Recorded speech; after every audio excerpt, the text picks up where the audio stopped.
Ya, sebelum proses pembuatan komposit, ada beberapa peralatan dan bahan yang harus kita gunakan. Di antaranya cetakan kaca, kemudian untuk alat presnya, resin. Di sini saya menggunakan resin polyester, kemudian katalis, ada gelas ukur dan stik es krim untuk nanti pencampur untuk mengaduk resin dan katalis. Kemudian kertas yang saya siapkan untuk membentuk nanti syarat yang sudah kita susun untuk memudahkan memasukkan dalam cetakan. Kemudian ada wax untuk proses untuk memudahkan pelepasan komposit dari cetakan.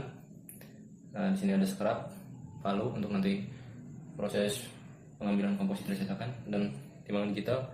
Kemudian serat. Nah, di sini saya menggunakan serat sabut kelapa untuk variasi fraksi volume. Jadi perbandingan antara volume serat dan matrik gitu. Nah, di sini juga ada NaOH untuk nanti sebelum dibuat si serat ini harus direndam selama 2 jam. Kenapa 2 jam? Karena di kajian pustaka saya bahwa di antara perlakuan rendaman 1 jam, 2 jam, 3 jam, 4 jam, itu yang terbaik adalah 2 jam. Makanya saya menggunakan perendaman 2 jam. Nah, untuk cetakan kaca di sini saya menggunakan volume 150 cm3 dari panjang dan lebar cetakan dikali tebal sisi cetakan, yaitu 5 mm, dengan panjang 20 cm untuk lebarnya 15 cm. Untuk alas dan tutupnya saya menggunakan kaca dengan ketebalan 8 mm. Kalau menggunakan alas dengan ketebalan 5 mm dikhawatirkan nanti ketika mendapat press atau tekanan itu cetakan jadi pecah.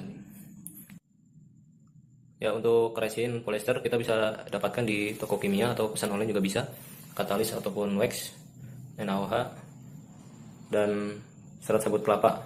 Kalau saya kemarin di sini serat sabut kelapa saya pesan di tempat kerajinan. Jadi 1 kilonya itu saya beli sekitar 45.000. Sebenarnya kita bisa langsung ambil dari sabutnya serat ini. Cuman untuk mempersingkat waktu saya beli di tempat kerajinan.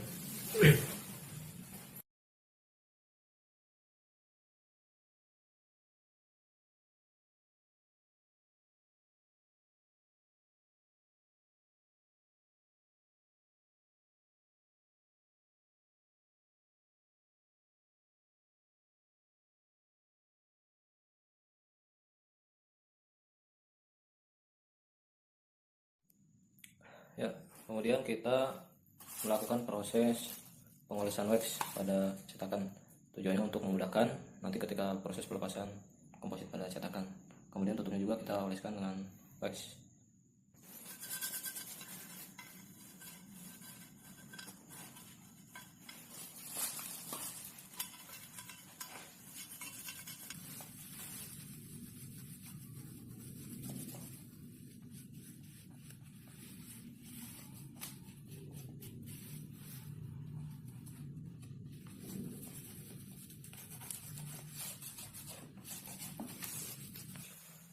Ya, setelah proses pengolesan wax, kita melakukan proses penimbangan serat berdasarkan perhitungan dari perhitungan fraksi volume.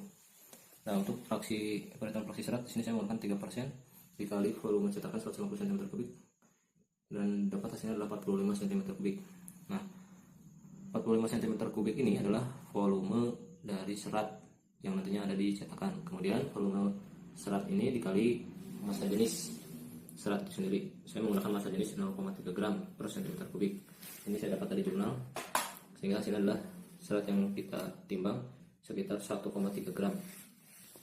Nah, untuk perhitungan fraksi matriknya atau resin, karena seratnya adalah 3%, berarti matriknya adalah 97%. Jadi 97 per 100 kali 150 cm3 didapat hasilnya adalah 145,5 cm3.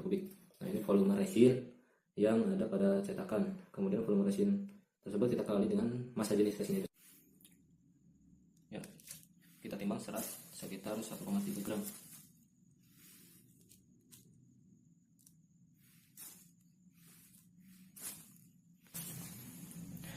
Ya, setelah serat kita timbang, kemudian setelah kita campurkan katalis dengan resin, kita aduk sekitar 1 menitan.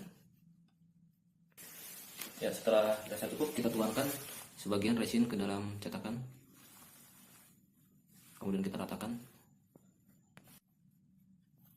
Ya, setelah penuangan resin pertama, kita taburkan serat seperti ini dan kita rapikan, kemudian kita tuangkan lagi resin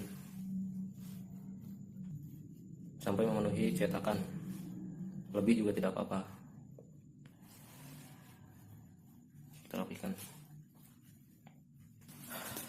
Ya, setelah dirasa cukup, kita tutup cetakan pelan. Ya, setelah serat kita tutup dengan tutup cetakan, kita bisa press dengan menggunakan ember yang berisi air ya, atau dengan alat lain untuk mengepres cetakan komposit. Oke, kita tunggu sampai kering. Kita coba cek besok pagi hasilnya seperti apa. Ya, pada pagi hari ini kita akan membuka komposit yang sudah kita buat tadi malam, teman-teman. Kita coba buka menggunakan sekap dari sisi cetakan.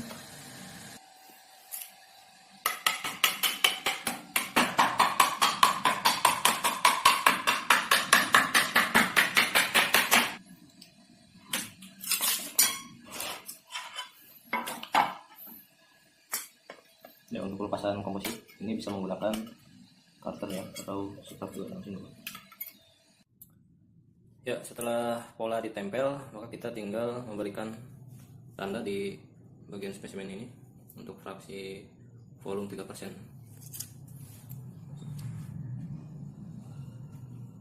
3%.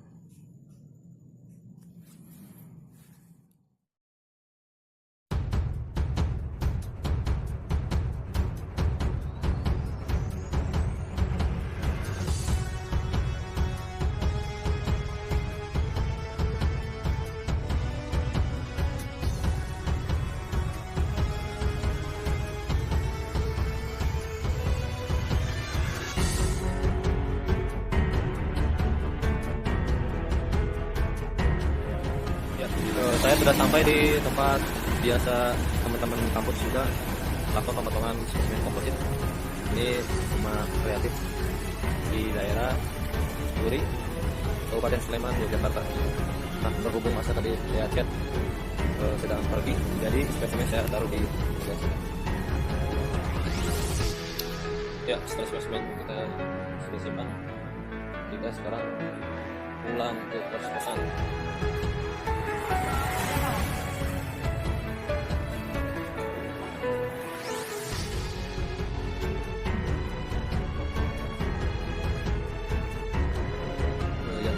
Spesimen sudah kita potong, kita tinggal melakukan pengujian tarik. Pengujian tarik ini saya lakukan di laboratorium kampus. Ya, seperti ini.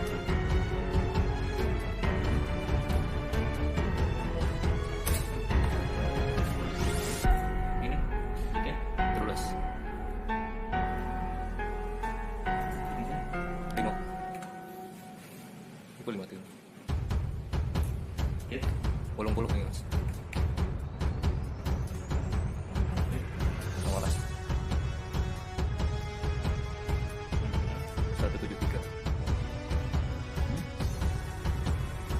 Total ya.